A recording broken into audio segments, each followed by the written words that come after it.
From the newsroom of the Chicago Sun-Times, hello political junkies, I'm Lynn. And in the run-up to the March 20 primary, I'm talking with Matt Foldi.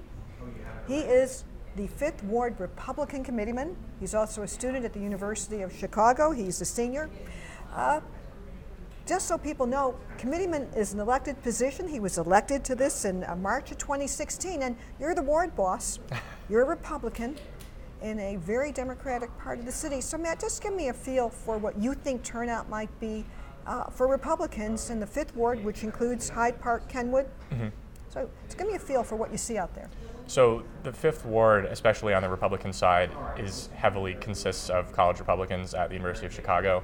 And the March 20th primary itself is actually during our spring break.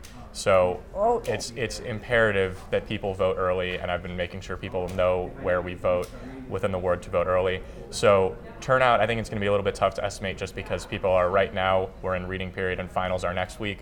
But everyone knows that I've contacted that the primary is March 20th, and that if you are a student and you won't be here, you have to vote early beforehand. So I think it's tough to sort of estimate things like that.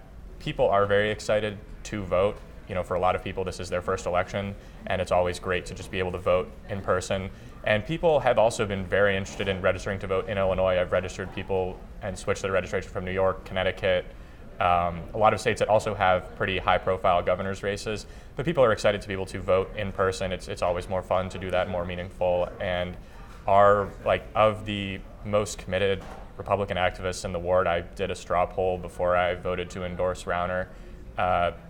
It is clear that Rauner is the choice from the people who are the most reliable to phone bank, door knock, et cetera with me. So people are excited to vote. They're excited to vote for Rauner. I think the Ives ad, the infamous ad, was really a disservice to her, especially with millennials. I mean, I think the problem for me, I've spent now years growing the Republican Party, and it looks like... Everybody, years.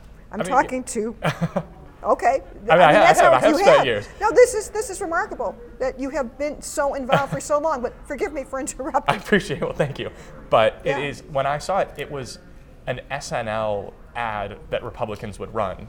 And this was a seemingly serious ad put out in a Republican primary. And I think it does detract from the seriousness of issues. So even if people were not excited or remembered to vote, now no young person saw the ad and is like, I'm now more for Ives. Like, even if they agree with the criticisms, just the way they were levied was so childish. So as you're looking for Republicans on it, what is it that you think animates them? Is it, let's talk about political communication.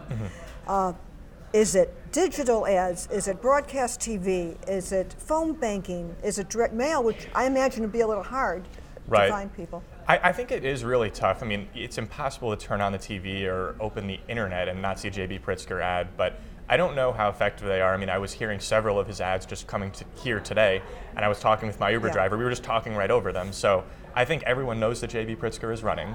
But as far as whether the needle has moved, I mean, he spent $63 million and lost support in the Democratic primary. So for me, it's always very important to reach voters where they are. So for young voters, it is on social media. So I've started internet platforms on Facebook, Twitter, and Instagram for the 5th Ward, and that's a very effective way for reaching young people. And then one quick thing that I think is really important that we don't do a lot is I just had office hours for the 5th Ward for the first time last weekend at the Starbucks, in one of the Starbucks in my ward, and people who some people stumbled upon them, they were just at Starbucks and talked with me about sort of random issues, but other people came for me to help them register to vote and just talk about the primary election. So it's important to get face-to-face contact with your elected officials as well. So a little digital and old shoe work in the precincts. Yeah. Thank you so much. We'll be talking to you again soon, I hope. Thank you, Matt Foldi. I'm Lynn from the Chicago Sun-Times newsroom.